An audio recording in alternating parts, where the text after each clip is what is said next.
A alma é imortal. De Gabriel Delany, 1899. Terceira parte. O Espiritismo e a Ciência. Continuação do capítulo 4. Voltemos ao testemunho do Sr. Brackett, citado pelo Sr. Ernie. Numa sessão de materialização, vi um mancebo de grande estatura dizer-se irmão da senhora que me acompanhava e que lhe replicou: como poderia eu reconhecê-lo, se não o vejo desde criança? Para logo, a figura diminuiu de talhe pouco a pouco, até chegar à do menino que a senhora conhecera. Observei outros casos do mesmo gênero, acrescenta Brackett. Aqui está outro testemunho seu. Uma das formas que aparecem em casa da senhora F. disse ser Berta, minha sobrinha por afinidade. Como eu me mostrasse duvidoso, a forma desapareceu e voltou com a voz e talhe de uma criança de 4 anos, idade em que morrera. Não era um desdobramento, porquanto o médium tem sotaque alemão e Berta não. Quanto ao ser uma figurante paga pela senhora F., desafio seja quem for que se desmaterialize diante de mim, como Berta se desmaterializou. Façamos aqui uma observação importante. Os dois espíritos que se reportam à sua meninice têm uma estatura e uma aparência diversas das que se lhes conheceram neste mundo.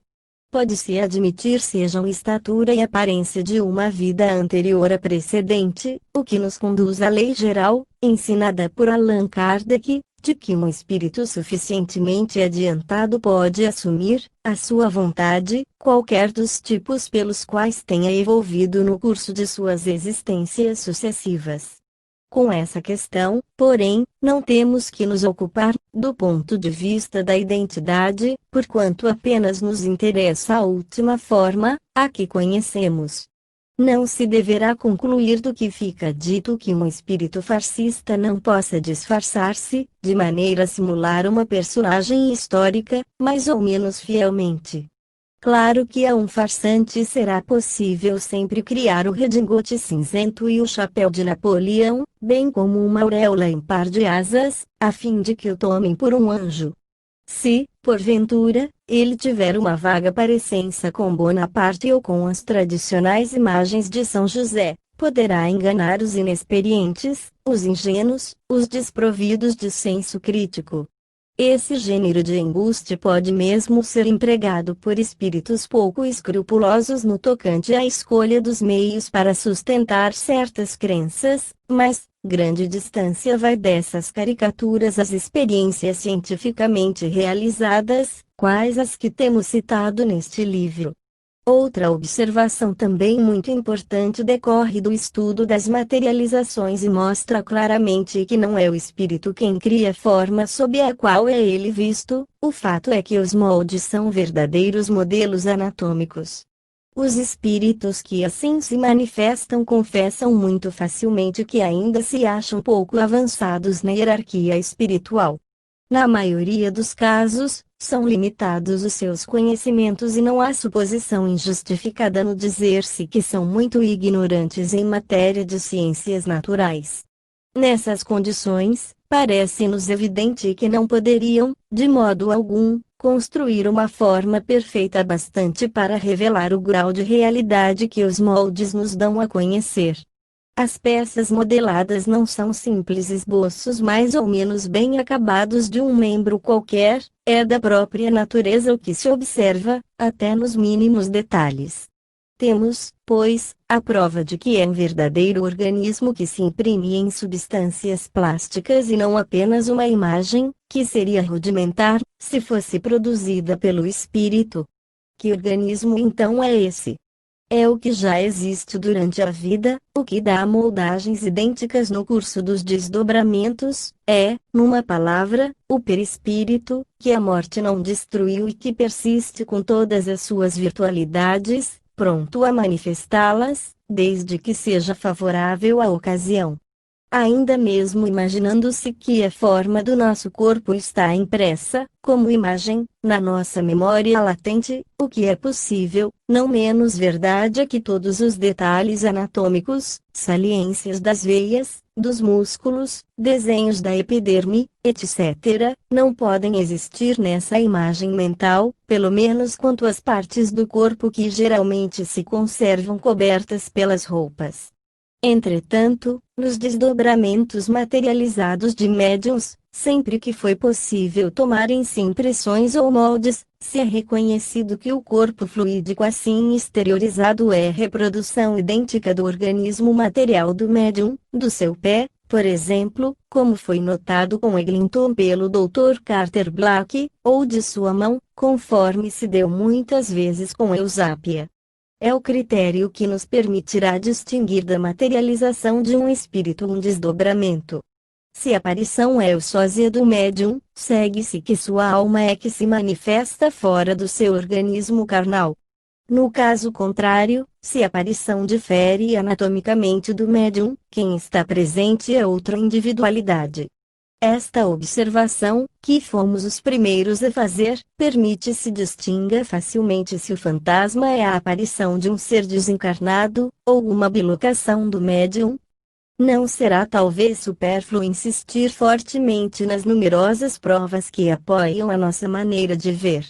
O astrônomo alemão Zollner afirma que durante uma de suas experiências com Slade, 211, produziu-se a impressão de uma mão fluídica, num vaso cheio de farinha finíssima, com todas as sinuosidades da epiderme distintamente visíveis, não tendo o observador perdido de vista as mãos do médium, que se conservaram todo o tempo sobre a mesa. Aquela mão era maior do que a de Slade. Doutra feita, produziu-se uma impressão durável numa folha de papel enfumaçado na chama de uma lâmpada de petróleo. Slade se descalçou imediatamente e mostrou que nenhum vestígio havia dos resíduos da fumaça em seus pés.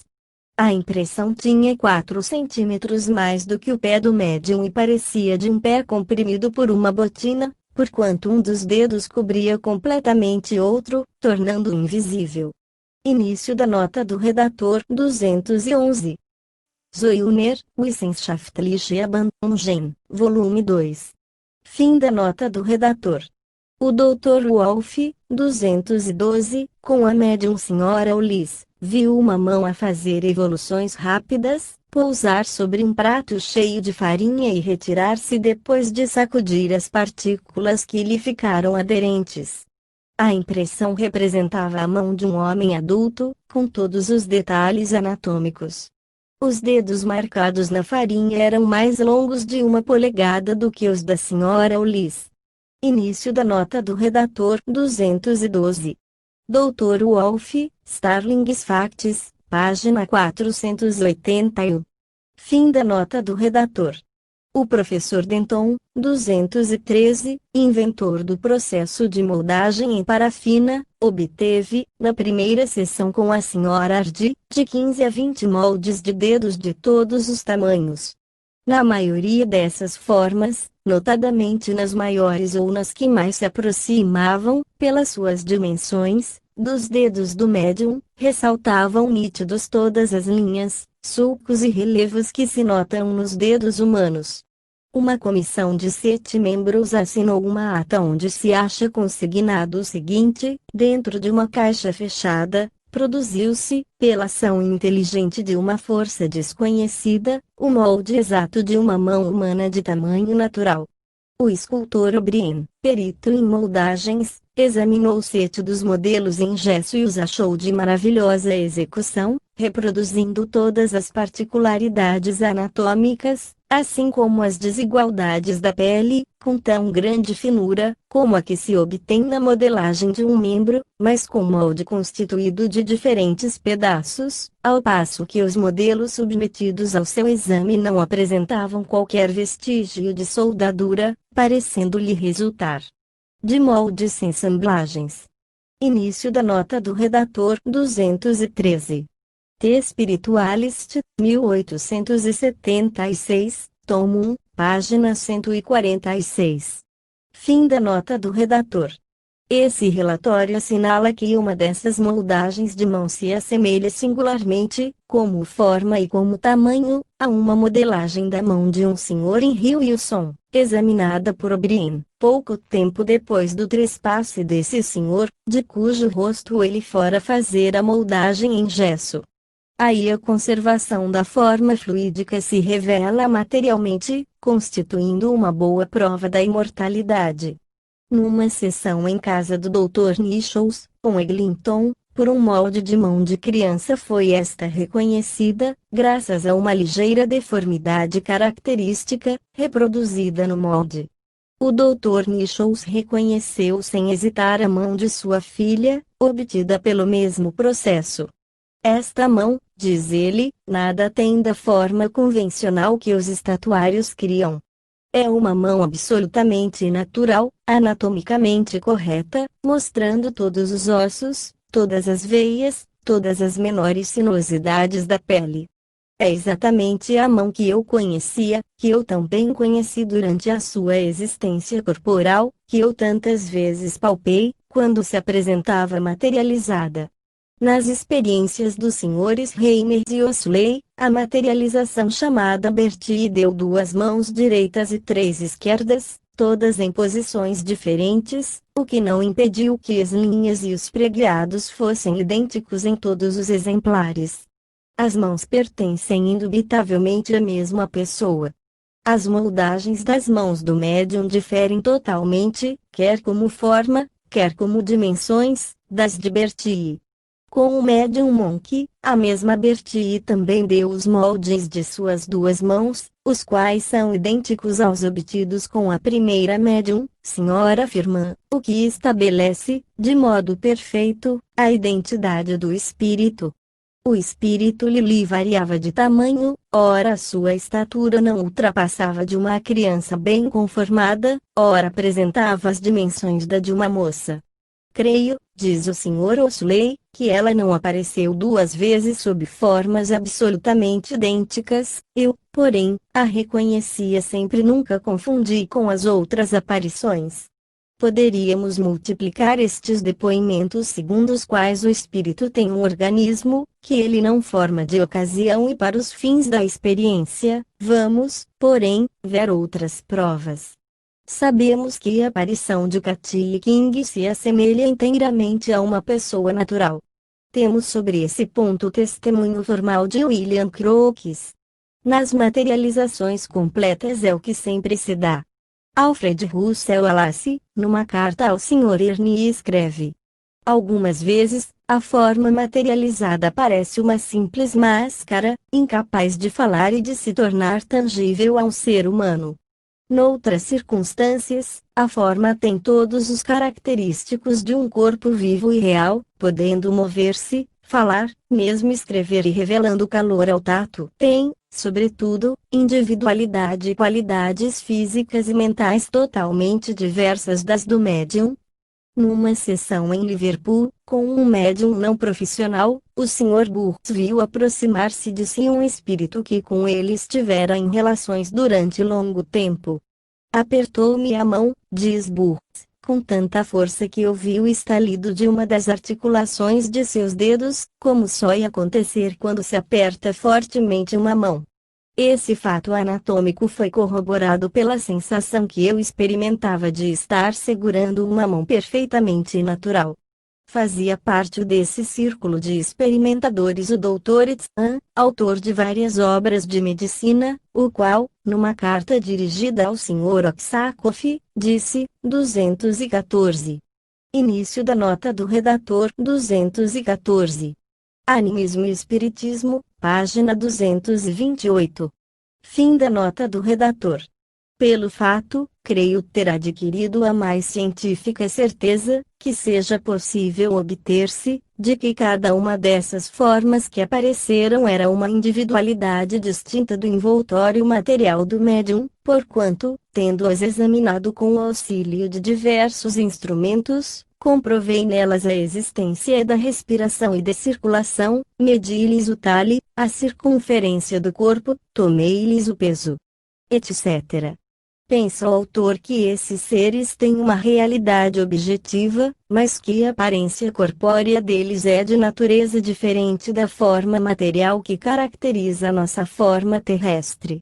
depois dessa época, os numerosíssimos fenômenos da telepatia projetaram luz sobre essas aparições cujos caracteres pareciam verdadeiramente sobrenaturais, porém que, melhor conhecidos, podem ser, se não explicados completamente, pelo menos logicamente concebidos. Reflita-se por um instante em que o duplo de um vivo, desde que ha saído de seu corpo, é um espírito, como será depois da morte, que as suas manifestações físicas e intelectuais são idênticas às que um espírito desencarnado pode produzir, e ver-se-á que as moldagens constituem prova absoluta da imortalidade. Logo, no estado atual dos nossos conhecimentos, cremos que a identidade de um espírito se acha perfeitamente estabelecida quando ele se mostra atuar, materializado numa forma idêntica que teve outrora o seu corpo físico. É o caso de Stella Livermore e de muitos outros espíritos que foram identificados de modo a não deixar subsistir-se qualquer dúvida. Examinando minuciosamente, nas obras originais, os fatos mencionados acima e sem formular hipótese, parece-nos que as seguintes conclusões se impõem logicamente. 1. Que os espíritos têm um organismo fluídico. 2. Que, quando esse corpo fluídico se materializa, reproduz fielmente um corpo físico que o espírito revestiu durante certo período da sua vida terrestre. 3. Que nenhuma experiência ainda demonstrou que o grau de variação dessa forma possa ir a ponto de reproduzir outra forma inteiramente distinta daquela sob a qual ela se mostra espontaneamente. Se alguma variação se opera, não passa de uma diferença para mais ou para menos do mesmo tipo. 4. Que, estabelecido, como se acha, experimentalmente, pela fotografia, pelas moldagens, pelas mais variadas ações físicas, que aquele organismo existe nos vivos, pode-se, por efeito de rigorosa dedução, afirmar a sua existência depois da morte, uma vez que ela se nos impõe pelos mesmos fatos que a tem positivado com relação aos vivos. 5. Logo, até prova em contrário, a aparição de um espírito que fala e se desloca no espaço, que se pode reconhecer como sendo uma pessoa que viveu na Terra é prova excelente de sua identidade. Pode demonstrar-se a identidade por meio de provas intelectuais? Fiel ao seu método, o Sr. Aksakoff não acredita que se possa estar certo da identidade de um espírito, ainda quando ele revela fatos referentes à sua existência terrestre, na ausência de pessoas que conheçam esses fatos, porquanto outro espírito também poderia conhecê-los. É esta a sua argumentação. É evidente que essa possibilidade de imitação ou de personificação, de substituição da personalidade, se deve igualmente admitir para os fenômenos de ordem intelectual. O conteúdo intelectual da existência terrestre de um espírito, a que chamaremos A, deve ser muito mais acessível a outro espírito, que designaremos por B, do que os atributos exteriores dessa existência. Tomemos mesmo o caso em que o espírito se exprime numa língua que o médium desconhece, mas que era a do defunto. É inteiramente possível que o espírito mistificação também conheça precisamente essa língua. Então, só restaria prova de identidade pela escrita, que não poderia ser imitada. Mas, seria necessário que essa prova fosse dada com uma abundância e uma perfeição excepcionais, como no caso do Sr. Livermore, porquanto é sabido que também a grafia e, sobretudo, as assinaturas estão sujeitas a falsificações e imitações. Assim, depois de uma substituição da personalidade sobre o plano terreno, pela atividade inconsciente do médium, temos que nos avir com uma substituição da personalidade num plano supraterrestre, por efeito de uma atividade inteligente exterior ao médium. Logicamente falando, tal substituição careceria de limites. O qui pro quo seria sempre possível e imaginável. O que é que a lógica nos leva a admitir, em princípio, a prática espírita o prova. O elemento mistificação, no espiritismo, é fato incontestável, como se reconheceu, desde o seu advento. É claro que, além de certos limites, já não se pode lançar esse fato à conta do inconsciente, tornando-se ele um argumento a favor do fator extremediúnico, supraterrestre. Toda a argumentação do sábio russo assenta nessa presunção de que o conteúdo intelectual da existência terrena de um espírito A é perfeitamente acessível a um espírito B. Temos para nós que essa proposição reclama estudo mais acurado. Sabemos que os espíritos, para se exprimirem, não precisam da linguagem articulada.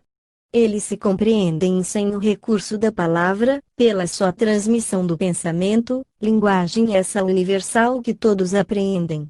Resulta, porém, daí que todos os espíritos veem todos os pensamentos, uns dos outros, não, conforme a experiência o demonstra. Do mesmo modo que o paciente magnético mais ricamente dotado não penetra os pensamentos de todos os circunstantes, também, no espaço, muitos desencarnados são absolutamente incapazes de apreender os pensamentos dos demais espíritos, tanto que estes não entram em comunicação com eles. A faculdade da clarividência está em relação com a elevação moral e intelectual do espírito. Isso ressalta bastante das comunicações que se recebem, porquanto, se o conteúdo intelectual do espírito de um Newton, de um Virgílio, ou de um Demóstenes estivesse ao alcance de qualquer um, muito menos banalidades se assimilariam em grande número das mensagens que nos chegam do além. A verdade é que a morte não confere à alma conhecimentos que ela não adquiriu pelo seu trabalho. Lá, no espaço, o espírito vai encontrar-se tal qual se fez pelo seu labor pessoal e se, uma ou outra vez, um espírito se revela, depois da morte, superior ao que parecia ser neste mundo, é que manifesta aquisições anteriores, obnubiladas temporariamente na sua última existência corpórea. Admitamos, contudo, por um instante, que um espírito conheça os acontecimentos da vida terrestre de um espírito B. Bastará isso para lhe dar o caráter de B e a maneira pela qual este se exprime? Evidentemente, não. E, se o espírito se encontrar em presença de um observador sagaz que haja conhecido suficientemente B, não custará ser desmascarado. Diz-se, o estilo é o homem. É quase impossível que alguém simule o modo pelo qual se exprime o indivíduo, mesmo que conheça episódios de sua passada existência. Reflitamos igualmente em que, se um espírito pudesse imprimir ao seu envoltório físico os caracteres exteriores do espírito B, podendo ao mesmo tempo dispor do conteúdo intelectual da existência terrena deste último, os dois seriam idênticos e indistinguíveis, o que é impossível, porquanto se possuísse esse poder, B, C, D, X espíritos também o teriam. Existiriam, pois, inumeráveis exemplares do mesmo tipo, sobretudo do de um homem que se houvesse distinguido num ramo qualquer da ciência, da arte, ou da literatura, o que não acontece. Se acontecesse, haveria na erraticidade indescritível confusão que as comunicações recebidas desde há 50 anos nunca nos deram a conhecer. Há, de certo, espíritos vaidosos que, nas suas relações conosco, gostam de pavonear-se com grandes nomes, geralmente, porém, o estilo de que usam faculta sejam para logo classificados no lugar que lhes compete. Entretanto, também se podem imitar mais ou menos habilmente os grandes escritores, de sorte que se torna difícil estabelecer a identidade das personagens históricas. Mas, o mesmo já não sucede, quando se trata de um parente ou de um amigo a quem conhecemos bem, cujo estilo, agudeza de espírito, modos de ver sobre diferentes assuntos nos são muito familiares. Tem-se aí uma mina rica a explorar. Quando o espírito responde corretamente a todas as questões que se lhe propõe, reconhecem-se-lhe as expressões favoritas e, então, parece-nos indubitável que a sua identidade resulta tão perfeitamente formada quanto se poderia desejar. Pretendeu-se que a consciência sonambúlica do médium pode ler no inconsciente do evocador, de modo a fornecer todas as particularidades que parecem provar a identidade e que, assim, há sempre possibilidade de ilusão. Mas, semelhante fato nunca foi demonstrado rigorosamente. Bem longe estão de ser probantes as pesquisas dos senhores Binet e Janet sobre a personalidade sonambúlica que coexistiria com a personalidade normal. 215. Nas experiências feitas por esses sábios, aquela dupla consciência não se mostra senão quando a ação hipnótica ainda se está exercendo. O Sr. Pierre Janet quis imitar por sugestão as comunicações automáticas dos médiums, mas muito vaga é a analogia das suas experiências com o processo dos médiums escreventes. 216. Nunca o seu paciente lhe revela alguma coisa ignorada cuja exatidão ele verifique a propósito de uma pessoa falecida, do mesmo modo que espontaneamente não dará comunicações verificáveis. Início da nota do redator. 215. A. Binet, as alterações da personalidade. 216. P. Janet, o automatismo psicológico. Veja-se, para o que concerne à refutação, as nossas obras, o fenômeno espírita e pesquisa sobre a mediunidade. Fim da nota do redator. Os trabalhos dos hipnotizadores modernos absolutamente não demonstram, na nossa opinião, que haja no homem duas individualidades que se ignoram mutuamente. O inconsciente não é mais do que o resíduo do espírito, isto é, vestígios físicos das sensações, dos pensamentos, das volições fixadas sob a forma de movimentos no invólucro perispirítico e cuja intensidade vibratória não basta para fazê-los aparecer no campo da consciência. Se, entretanto, pela ação da vontade se intensifica o movimento vibratório desses resíduos, o torna percebê-los sob a forma de lembranças. O sonambulismo, desprendendo a alma e dando ao perispírito um novo tônus vibratório, cria condições diferentes para o registro dos pensamentos e das sensações, de sorte que, volvendo ao estado normal, o espírito já não tem consciência do que se passou durante aquele período. Demais, esse desprendimento facilita o exercício das faculdades superiores do espírito, telepatia, clarividência, etc., que habitualmente se não exercem durante o estado de vigília. Há, se quiserem, duas personalidades que se sucedem, mas como dois aspectos da mesma individualidade. As personalidades, diferentes até certo ponto, pela acuidade das suas sensações e pela extensão de suas faculdades, jamais coexistem, uma tem sempre que desaparecer, quando a outra se manifesta. 217. Cremos, pois, errôneo, quando um médium, bem desperto, em seu estado normal, dá provas da presença de um espírito, atribuir-se essas noções a uma leitura inconsciente que a personalidade sonambúlica faça na memória do consulente. Início da nota do redator. 217. Gabriel Delany, A Evolução Anímica. Fim da nota do redator. Com mais forte razão, parecem-nos concludentes todas as provas que o Sr. Aksakoff acumulou em seu livro, sob a rubrica Espiritismo. Para resumir, diremos que uma materialização que apresenta, com uma pessoa anteriormente morta, semelhança completa de forma corpórea e identidade de inteligência, constitui prova absoluta da imortalidade. Mecanismo da materialização. É-nos rigorosamente impossível imaginar que a alma, após a morte, se ache desprovida de um organismo qualquer, porque, então, não poderia pensar, na acepção que damos a essa palavra. Ela não poderia estar isenta das condições de tempo e de espaço, sem deixar de ser o que é. Se tal se desse, ela se tornaria alguma coisa de absolutamente incompreensível para a nossa razão.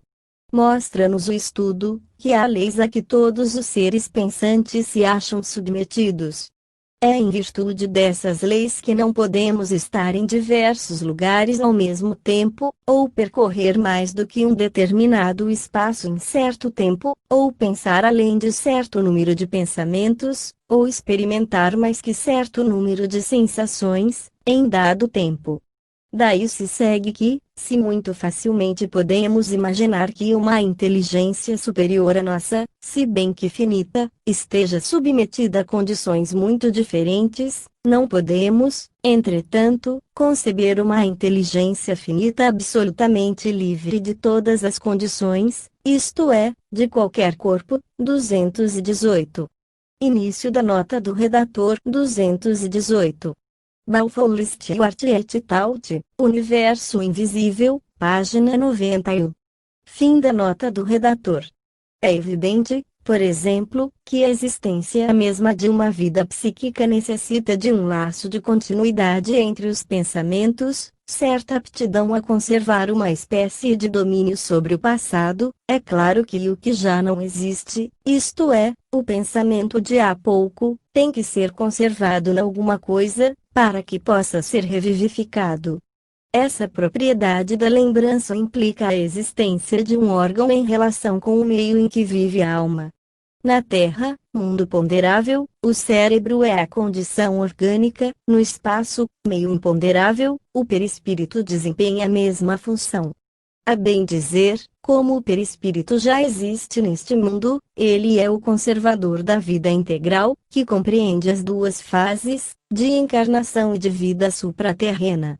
Uma segunda condição de vida intelectual se impõe, a de uma possibilidade de ação no meio em que ela se desenvolve. Um ser vivo precisa ter em si mesmo a faculdade de diversos movimentos, pois que a vida se caracteriza pelas reações contra o meio exterior.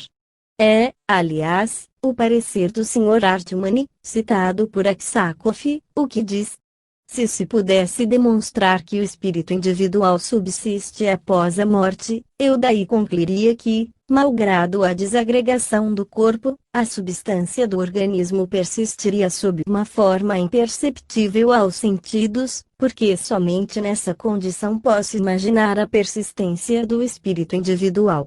Nós, espíritas kardecistas, vemos no perispírito essa forma imperceptível e provamos, com as materializações, que ela sobrevive à morte.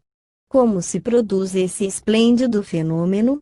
Por que processo pode um espírito fazer-se visível e mesmo tangível? Este é o ponto em que começam as dificuldades. Sabemos bem que a substância da aparição é tomada ao médium e aos assistentes. Disso, dentro em pouco, vamos ter as provas. Mas, como se hão de compreender esse transporte, essa desagregação e essa reconstituição de matéria orgânica, sem que ela se haja decomposto? Tais manifestações transcendentes põem em ação leis que desconhecemos e os sábios fariam muito melhor, ajudando-nos a descobri-las, do que negando sistematicamente fatos 1000 vezes observados com inexcedível rigor. Esperando que se dê, vamos, nada obstante, expor o que conhecemos.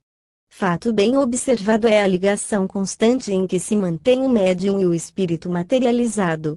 Este último aure daquela energia de que se utiliza, de sorte que, sobretudo nas suas primeiras manifestações, mal pode sair do gabinete onde o médium se encontra em letargia.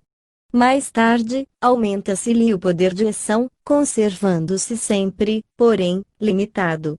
Num esboço feito pelo Dr. Itzan, nota-se que, entre a cavidade do peito da forma materializada e a do médium, há um como feixe luminoso religando os dois corpos e projetando um clarão sobre o rosto do médium.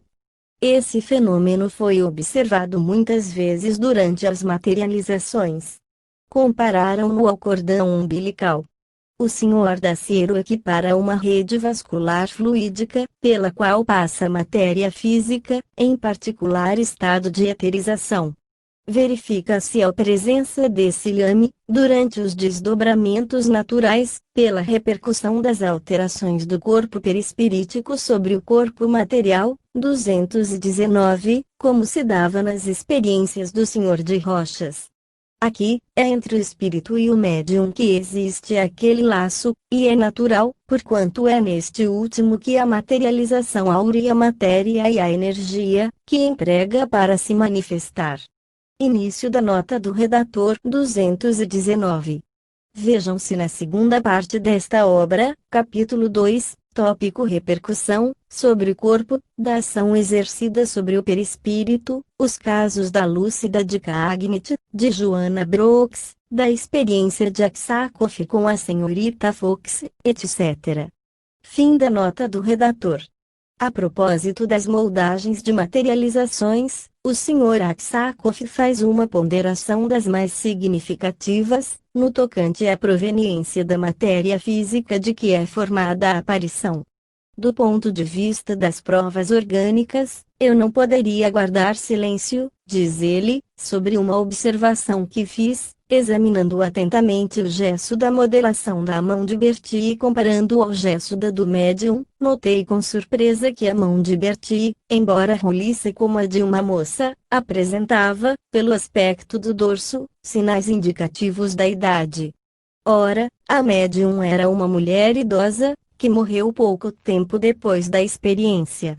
Eis aí um detalhe que nenhuma fotografia pode registrar e que prova de modo evidente que a materialização se efetua às expensas do médium e que o fenômeno é devido a uma combinação de formas orgânicas existentes, como elementos formais introduzidos por uma força organizadora, estranha, força que é a que produz a materialização. Por isso mesmo, vivo prazer experimentei ao saber que o Sr. Ossuley fizera as mesmas observações, conforme se depreende de uma carta sua, de 20 de fevereiro de 1876, relativa a uns moldes que obtivera e me enviava. Coisa curiosa, escreveu ele, sempre se reconhecem nas modelações os sinais distintivos da mocidade e da velhice. Prova isso que os membros materializados, embora conservem a forma juvenil, apresentam particularidades que traem a idade do médium. Se examinardes as veias da mão, encontrareis indícios característicos que indiscutivelmente se relacionam com o organismo da médium. Se é exata essa teoria, isto é, se uma parte da matéria do corpo materializado é tomada do médium, deve este necessariamente experimentar uma diminuição de peso. É precisamente o que sucede, como se há muitas vezes comprovado. Diz a senhora Florence Marriott.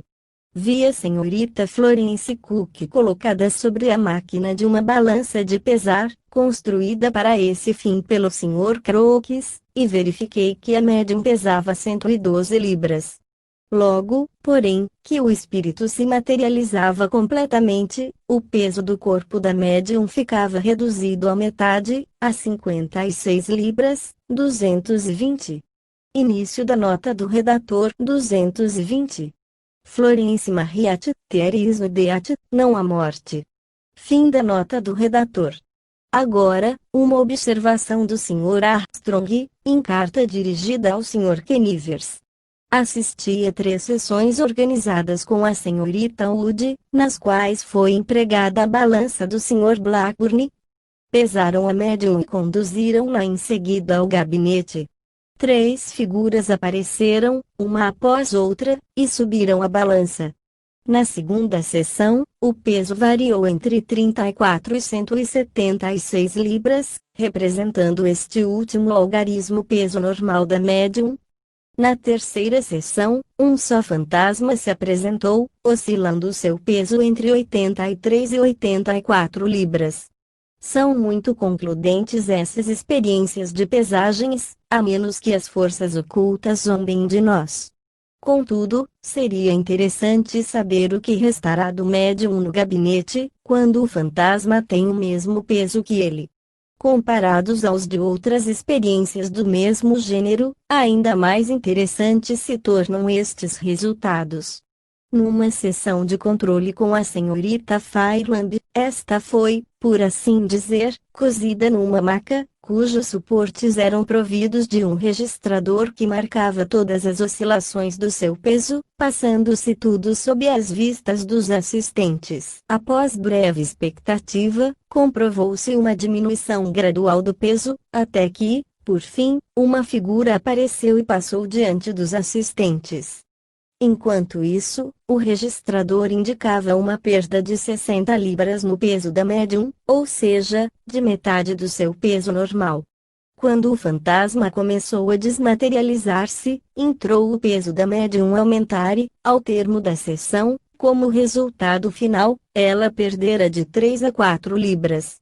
Não é uma prova de que, para as materializações, uma parte da matéria é fornecida pelo organismo do médium. 221.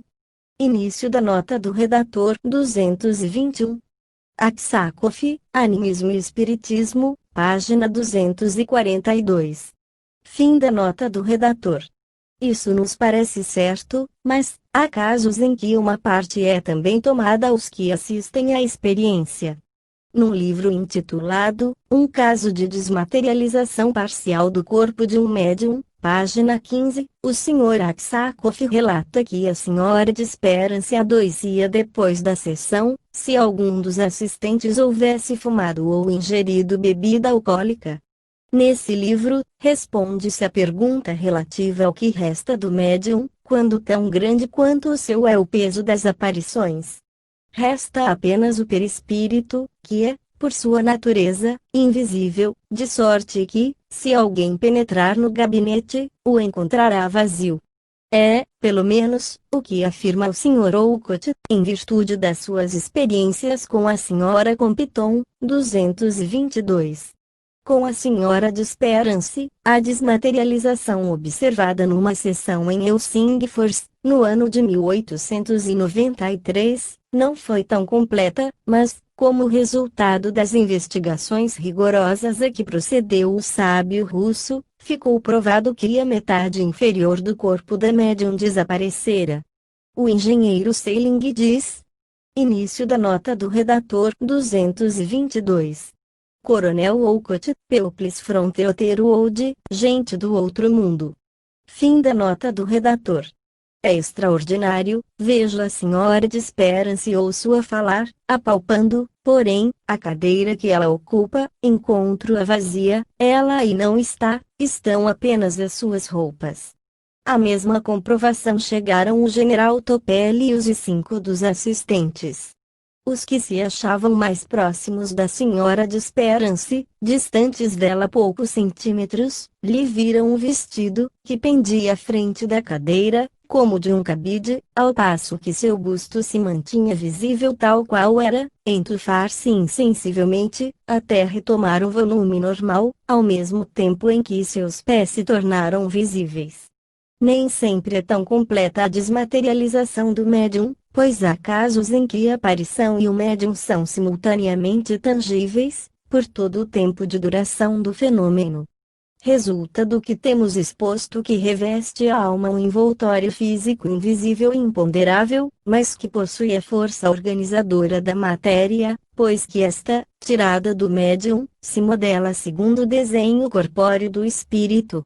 No estado atual da ciência, não nos é, de modo algum, fácil explicar esses fenômenos. Todavia, se é certo que ainda não os podemos compreender, não menos certo é que eles nada têm de sobrenaturais e talvez seja possível que, examinando-se com atenção as ciências em sua filosofia, se formulem pareceres, cujo valor, maior ou menor, o futuro patenteará. Seja, porém, como for, pelo que toca à explicação, não há contestar que os fatos são verdadeiros e se acham bem comprovados. Ora, isto é o essencial. A imortalidade da alma. Nada se pode acrescentar à natureza, diz Tyndall, e nada se lhe pode subtrair. É constante a soma das suas energias e tudo o que o homem pode fazer, na pesquisa da verdade, ou na aplicação das ciências físicas, é mudar de lugar as partes constituintes de um todo que nunca varia e com uma delas formar outra.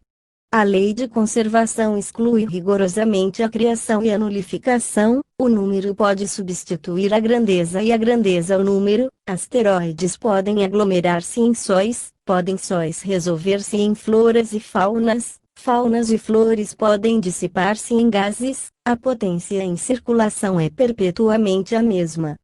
Rola em ondas de harmonia através das idades e todas as energias da Terra. Todas as manifestações da vida, tanto quanto o desdobramento dos fenômenos, não são mais do que modulações ou variações de uma melodia celeste. Vemos, pois, que temos de considerar tudo o que existe atualmente, matéria e força, como rigorosamente eterno. O que muda é a forma. As palavras criação e destruição perderam o sentido primitivo, significam unicamente passagem de uma forma a outra. Quando um ser nasce ou um corpo se produz, diz-se que a criação, chama-se destruição ao desaparecimento desse ser ou desse corpo, mas a matéria e a força que o formavam nenhuma alteração experimentaram e prosseguem o curso de suas metamorfoses infinitas. A alma inteligente conserva a substância de sua forma etérea, que é imperecível, do mesmo modo que a matéria. Um ser vivo, quando nasce, apodera-se, em proveito seu, de certas combinações químicas que constituem o seu alimento. É um empréstimo que toma o grande capital disponível da natureza. Desenvolve-se, assimilando uma quantidade cada vez maior de matéria, até completar o seu desenvolvimento. Depois, mantém-se estável durante a idade viril e, em chegando à velhice, com o tornar-se maior a desassimilação do que a regeneração pela nutrição, ele restitui à terra o que lhe tomara. Pela morte, restitui integralmente o que recebera. Em suma, que é o que desaparece. Não é a matéria, é a forma que individualizava essa matéria. E essa forma é destruída? Não, responde o Espiritismo, e o prova, demonstrando que ela sobrevive à destruição do envoltório carnal e, mais ainda, demonstrando ser absolutamente impossível o seu aniquilamento. Eis como. Se o corpo físico se decompõe por ocasião da morte, isso se dá por ser ele heterogêneo, isto é, formado pela reunião de muitas partes diversas. Quanto mais elementos um corpo contém, tanto mais instável é ele quimicamente.